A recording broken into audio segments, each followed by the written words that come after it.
হিংসা মনে রাখাই যাবে না। মনে যার হিংসা আছে তার সাথে আল্লাহর নূরের কোনো সম্পর্ক নেই। সে কোশ্চিন কালেও খিদির হতে পারবে না। তার বড় বড় ডিগ্রি থাকতে পারে, সার্টিফিকেট থাকতে পারে, মনে হিংসা দিয়ে ভর্তি, কোশ্চিন কালেও আল্লাহর নূর এবং মারিফত অর্জন করতে পারবে না, সম্ভব না। কলবুন সেলিম, বিশুদ্ধ কলব, অবনত চিত্তের কলব না থাকলে এটা সম্ভব নয়। অতএব হিংসা করবেন। এখন তো হিংসার যুগ। এখন তো ওই যে বললাম না, ছেলে মেয়ে হয়ে যাচ্ছে, মেয়ে ছেলে হয়ে যাচ্ছে। এখন মেয়েরা কিন্তু খুব একটা ঝগড়া করে না। মেয়েদের কথাবার্তাগুলো এখন ছেলেদের মতো। বাইরে বের হয়ে রিক্সা ডাক দেবে, এই রিক্সা এদিকে আসো, এই সিএনজি এদিকে আসো। ওর গলার ভয়েসটা ছেলেদের মতো। আর ছেলেরা কি করে দেখবেন, যে কোনো একটা ইস্যু পাক বা না পাক, অনলাইনে ফেসবুকে বসে আহলুল কমেন্ট, এখানে দেখবেন সারাদিন ঝগড়া করছে। ঝগড়া করে করে করে লাস্টে বলবে যে আমিন না লিখে কেউ যাবেন না। এই হলো অবস্থা। দেখবেন ঝগড়াটা একটা স্বভাব ছেলেদের মধ্যে আসে। ছেলেরা ঝগড়া করবে কেন? ছেলেরা মারামারি করে সরাসরি। দেখে ছেলেরা কি ঝগড়া করে নাকি? দীর্ঘদিন ইতিহাস পড়ে দেখেন না আপনি, পুরো ওয়ার্ল্ডের হিস্ট্রি ঘেটে দেখেন, দেখবেন ছেলেদের গায়রত, ব্যক্তিত্ব ছিল না? যুদ্ধ বিগ্রহ করবে ছেলেরা, বক্সিং খেলবে ছেলেরা, জিম করবে ছেলেরা, মার্শাল আর্ট শিখবে ছেলেরা। ছেলেরা এগুলো করবে। ছেলেরা চুলকাচুলকি ঝগড়া করে নাকি? চুলাচুলি করে নাকি ছেলেরা? এখন দেখবেন ফেসবুকে ঢুকলেই ছেলেরা কিন্তু মেয়েলি ঝগড়া করে। দেখছেন, খেয়াল করছেন? দেখেন সাইকোলজিক্যাল পরিবর্তন হয়েছে। ছেলেরা মেয়ে হয়ে যাচ্ছে, মেয়েদের মধ্যে সাইকোলজিক্যালি ছেলেদের প্রভাব বিস্তার হচ্ছে। অতএব হিংসায় যায় না, এটা হিংসার যুগ। হাবিল হন, কাবিল হয়েন না। আপনি হাবিল হন, কাবিল হতে চায় না। কারণ কাবিলের আমল নামায় নবী সাল্লাল্লাহু আলাইহি ওয়াসাল্লাম বলেছেন, কিয়ামত পর্যন্ত যত মানুষ খুন হবে, হাদিসটা শোনেন, কিয়ামত পর্যন্ত যত মানুষ খুন হবে, সমস্ত খুনের একটা পাপের অংশ কাবিলের আমল নামায় যুক্ত করা হবে। কারণ কি? কারণ পৃথিবীর ইতিহাসে সেই প্রথম খুনের সিলসিলা চালু করেছিল, সে তার ভাই হাবিলকে হত্যা করেছিল। তা হাবিল কাবিলের এই সুন্নত এখন নাই? আছে। মুসলিমদের মধ্যে দেখবেন বহু কাবিল ঘুরে বেড়াচ্ছে, আছে না? হাবিলের সুখ ওর ভালো লাগছে না, হাবিলের উন্নতি অগ্রগতি ওর পছন্দ হচ্ছে না, হাবিলের কুরবানি আল্লাহর কাছে কবুল হচ্ছে, ও সহ্য করতে পারছে না। এই জন্য সে কাবিল হয়ে গেছে আর কি। এরকম কাবিলের সংখ্যার অভাব নাই তো পৃথিবীতে। আর বারবার বলছি যে ভিতরের শত্রু চেনা খুব ডিফিকাল্ট, বাইরেগুলো চেনা যায়। আমরা দোয়া করি আল্লাহ রাব্বুল আলামিন ভিতর এবং বাহিরের সব ধরনের শত্রুতা থেকে ইসলামকে হেফাজত করবে, এবং যারা দুনিয়ার স্বার্থে ইসলামের বিরুদ্ধে শত্রুতা করবে, আল্লাহ পাক ওদের শেকড়টা উপরে ফেলে দেন। সামনে যান। এক নাম্বার কি রাখা যাবে না? হিংসা। একটা কথা বলে শেষ করি, আপনি যদি কারোর প্রতি হিংসা করেন তাহলে কি হবে? আপনার ক্ষতি কি? আপনার যত নেক আমল ধ্বংস হয়ে যাবে। হিংসা সেভাবে নেক আমলকে পুড়িয়ে দেয় যেমন করে আগুন কাঠকে পুড়িয়ে দেয়। হাদিস শুনেছেন হাদিসটা? হিংসা সেভাবে নেক আমলকে পুড়িয়ে দেয় যেভাবে আগুন কাকে পুড়িয়ে দেয়? কাঠকে। আগুন কাঠে আগুন ধরিয়ে দেন, কাঠ বাকি থাকে, কয়লা ছাই হয়ে যাবে। ঠিক একইভাবে আমল নামার নেকি সব ছাই হয়ে যাবে। আর যদি আপনাকে কেউ হিংসা করে, ঈর্ষা করে, মানে ঈর্ষা না, হিংসা করে, এবং আপনার দিকে বদনজর দেয়, হ্যাঁ, আপনার ক্ষতি চায়, আপনার সাথে কুফুরি করে ইত্যাদি, তাবিজ কবজ করে, তখন আপনারও ক্ষতি হতে পারে। চোখ লাগলে, বদনজর হলে, তাবিজ কবজ, আপনার ক্ষতি হতে পারে। আর এই ক্ষতি থেকে আপনি বাঁচবেন কিভাবে? এটা তো আপনার হাতে নাই, তাই না? কেউ যদি আপনাকে হিংসা করে, এটা তো আপনার হাতে নাই, আছে? নাই। একটা উপায় হচ্ছে মানুষের থেকে নিজেকে যত পারেন আড়াল করার চেষ্টা করেন। এই যে বারবার বলি না, এত শোডাউনের দরকার নাই, ফেসবুকের দরকার নাই, অনলাইনের এই যে ছবি টবি দরকার নেই, এমনি এমনি বলি না। আমরা চাই যে মানুষ থেকে যতটা পারি আড়াল হতে, যতটা সম্ভব। কারণ এখন তো এর চেয়ে বেশি কিছু পাচ্ছি না, এতে ক্ষতি আছে, মানুষের চোখ লাগে। এখন আপনি বাঁচবেন কিভাবে? প্রতিদিন সূরা ফালাক, সূরা নাস, ইখলাস সকাল সন্ধ্যা 3 বেলা করে, সকাল সন্ধ্যা 3 বার করে সূরা ফালাক, সূরা নাস, সূরা ইখলাস। প্রত্যেক নামাজের পর আয়াতুল কুরসি, ঘুমানোর আগে আয়াতুল কুরসি, সূরা বাকারার শেষের আয়াত, সূরা মুলক। এই যে কোরআনিক চিকিৎসাগুলো আপনি যদি গ্রহণ করেন, ইনশাআল্লাহ তাআলা আপনি চোখ লাগা থেকে বাঁচবেন। ইনশাআল্লাহ ইনশাআল্লাহ আপনি বদনজর থেকে বাঁচবেন, হিংসার কুপ্রভাব থেকে বাঁচবেন ইনশাআল্লাহ। এগুলো কিন্তু হেলা কথা বলছি না, এটা এত মারাত্মক। নবী সাল্লাল্লাহু আলাইহি ওয়াসাল্লাম বলেছেন যে চোখ লাগা বদনজরগুলো এত মারাত্মক যে একটা জীবন্ত উটকে রান্নার পাত্রে নিয়ে আসতে পারে। এত ডেঞ্জারাস, এত ডেঞ্জারাস। তো হিংসা করবেনও না, হিংসার শিকারও যেন না হন। এই জন্য সূরা ফালাককে বেশি বেশি তিলাওয়াত করবেন। কুল আউযু বিরাব্বিল ফালাক মিন শাররি মা খালাক ওয়া মিন শাররি গাসিকিন ইযা ওয়াকাব ওয়া মিন শাররিন নাফাসাতি ফিল উকাদ ওয়া মিন শাররি হাসিদিন, এই যে ইযা হাসাদ। আমি হিংসুকের হিংসা থেকে আল্লাহ তোমার আশ্রয় চাচ্ছি, যখন সে হিংসা করে। পারবেন ইনশাআল্লাহ? আর কি করা যাবে না আল্লাহর নূর মারিফত পেতে হলে? অহংকার করা যাবে না। কি যাবে না? আল্লাহ পাক সব পছন্দ করলে অহংকার পছন্দ করবেন না। আল্লাহ পাক অহংকার পছন্দ করবেন। আল্লাহ পাক অনেক পাপ মাফ করে দিতে পারেন, অহংকার আল্লাহ পাক খুব কঠিনভাবে ধরেন। আল্লাহ পাক খুব কঠিনভাবে অহংকারীকে আল্লাহ পাক কখনোই পৃথিবীতে টিকতে দেন নাই। অহংকার আল্লাহ পাকের চাদর, এটা ধরে কেউ টান দিতে পারে না। তো মনের মধ্যে যদি অহংকার থাকে, কোশ্চিন কালেও ডিগ্রির সার্টিফিকেট অর্জন করেও আল্লাহর নূর পাওয়া যায়। আপনি খিদির হতে পারবেন না, সিচুয়েশন বুঝতেও পারবেন না, সলিউশনও বের করতে পারবেন না।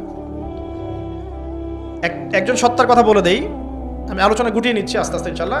একজন সত্তার কথা বলি, ইবলিস নাম আছে, মনে আছে? ইবলিস, সে কি আল্লাহর একজন আবেদ ছিল না? ইবাদত করে নাই? তার জ্ঞান ছিল না? প্রচন্ড জ্ঞানী ছিল, আল্লাহ পাকের প্রচুর ইবাদত করেছে। কেন জাহান্নামী হলো? কি কারণে জাহান্নামী হলো?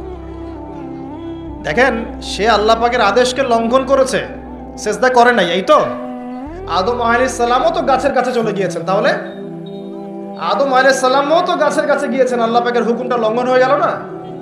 ইবলিসও তো লঙ্ঘন করেছে, তাহলে উভয়ের মাঝে কি পার্থক্য? পার্থক্যটা হচ্ছে আদম আলাইহিস সালাম ভুল করে তওবা করে ফিরে এসেছেন, অহংকার করেন নাই, করেছেন? পক্ষান্তরে ইবলিস ভুল করেও তার উপর অটল থেকেছে। সে বলেছে, খালাকতানি মিন নার ওয়া খালাকতাহু মিন তিন। আল্লাহ, আপনি যে আমাকে বলছেন আদমকে সিজদা করতে, আপনি ভুল, আমি সঠিক। নাউজুবিল্লাহ। এই যে ওয়াস্তাকবার, সে উদ্ধত হলো এবং অহংকার প্রদর্শন করলো। এই একটা কারণেই আল্লাহ পাক কি করেছেন? তাকে চিরস্থায়ী জাহান্নামে দিয়েছেন। কথা কি বুঝতে পারছেন? অতএব অহংকার থাকলে আল্লাহর নূর পাওয়া যাবে না। ইবলিসের ইবাদত ছিল, টিকতে পারে নাই। ওর কিন্তু ইলম ছিল, টিকতে পারে নাই। আল্লাহ বোঝার তৌফিক দান করেন। আর অহংকার মানে এই নয় যে আপনি ভালো জামা পরেছেন, ভালো একটা সুন্দর বাড়ি করেছেন, আপনার জুতাটা সুন্দর, আপনার মানে কিছু জমি জমা আছে, হ্যাঁ, আপনার চলাফেরা আপনি শৌখিনতা পছন্দ করেন, এটার নাম অহংকার নয়। অহংকার কি? অহংকার হচ্ছে মাতারুল হাক্কি ওয়া গামতুন নাস, সত্য যেটা আল্লাহর পক্ষ থেকে, সত্য বিধানটাকে অস্বীকার করা এবং মানুষকে তুচ্ছ তাচ্ছিল্য করা, এই হলো অহংকার। মনে থাকবে? অহংকার কি? সত্যকে প্রত্যাখ্যান করা এবং মানুষকে কি করা? তুচ্ছ তাচ্ছিল্য করা। একজন মুমিন ভাইয়ের খারাপ হওয়ার জন্য এতটুকু যথেষ্ট যে সে আর একজন মুমিন ভাইকে তুচ্ছ তাচ্ছিল্য করছে। এখন এই সোশ্যাল মিডিয়াতে এটা হয় না? সোশ্যাল মিডিয়া মানেই হচ্ছে যাকে পাও ধুয়ে দাও একদম, মানে এর মধ্য দিয়ে দিনের কি যে খেদমত করতেছে আল্লাহ ভালো জানে। অথচ আপনি তারে বসায় দেন এসব চেয়ারে, দেখেন কয়টা লাইন বলতে পারে এখানে বসে, দুটা হাদিস মুখস্থ করতে দেন, 40টা আয়াত মুখস্থ করতে দেন, দিনের জন্য একটা বই লিখতে দেন। মানে এখন দেখবেন এমন একটা যুগ চলছে, যারা কাজ করে ওরা বেশি সমালোচনার শিকার হয়। যে কাজ করে না ওর কোনো সমালোচনাই নাই। যে নামাজ পড়ে না ওকে নিয়ে কোনো ফিকির নাই, যে নামাজ পড়ে ওর হাতটা নিচে নামানোর উপরে ওঠানোর জন্য ব্যস্ত হয়ে আছে আর কি। খেয়াল করেন নাই? যে নামাজ পড়ে না কোনো ফিকিরই নাই, যে বেচারা নামাজ ধরেছে ওকে ডেকে আনা হচ্ছে, এদিকে আসো, তোমার নামাজ ঠিক হয় নাই, নামাজ এই ঠিক করতে হবে, ওই ঠিক করতে হবে। আরে ভাই, যে নামাজ পড়ে না ওর কাছে যাও, তুমি ওকে নামাজই বানাও। আর যারা মেহনত করে মানুষকে নামাজই বানায়, দেখবেন এই লোকগুলোকে টার্গেট করে ধরে ধরে নামাজ ঠিক করতেছে। যুক্তিও আছে আবার। যুক্তিটা কি বলছে? যে নামাজ পড়ে না ওর তো হিসেব আরো ডেঞ্জারাস। যে নামাজ পড়ে না ওর কথা বাদ, যে নামাজ পড়ছে ও তো পরিশ্রম করেও রিওয়ার্ড নাকি পাচ্ছে না, এই কারণে ওকে নিয়ে বেশি চিন্তা আমাদের। আসলে যে ইবলিসই কিয়াস, ইবলিস একটা কিয়াস করছিল না, যে আমাকে আগুন দিয়ে সৃষ্টি করেছেন, আর যে আদমকে মাটি দিয়ে সৃষ্টি করেছেন, আমি কেন ওকে সেজদা করব? এই কিয়াসগুলো বাতিল কিয়াস। আরে ভাই, সে তো নামাজ পড়ছে, অ্যাটলিস্ট সে তো নামাজ পড়ছে। কে বললো যে এই ইখতিলাফি মাসালাগুলোর কারণে নামাজই কবুল হবে না? নামাজ কবুল করার দায়িত্ব কি আপনি নিয়েছেন নাকি? নামাজের মধ্যে সবচেয়ে ইম্পর্টেন্ট জিনিসটা কি? আল্লাহর ধ্যান নাকি আল্লাহর মারিফত? নামাজের মনোযোগ, কনসেন্ট্রেশন, আপনার এই যে কি বলে খুশু, এটা বেশি ইম্পর্টেন্ট না? নামাজে আপনার বাইরের আচরণ সব ঠিক আছে, কিন্তু নামাজে কোনো মনোযোগ নাই, নামাজে কোনো মনোযোগই নাই, কি পড়েন কিছু বোঝেনই না, নামাজ পড়ে আল্লাহকে পাচ্ছেন না, চিনছেন না, নামাজ পড়েও আপনি পাপ থেকে দূরে থাকতে পারছেন না, তার মানে নামাজ কবুল হচ্ছে না। তো নামাজের ভিতরের রুহটা কোথায়, আত্মাটা কোথায়? ভিতরের আত্মা নিয়ে মেহনত কম, বাইরের বিষয় নিয়ে মেহনত বেশি। আল্লাহ পাক মুসলিম উম্মাহকে বোঝার তৌফিক দান করুন। প্রিয় ভাইয়েরা, তো কোথায় ছিলাম আমি? হ্যাঁ, অহংকার। ইবলিস অহংকার করেছে বলে কি হয়ে গেল?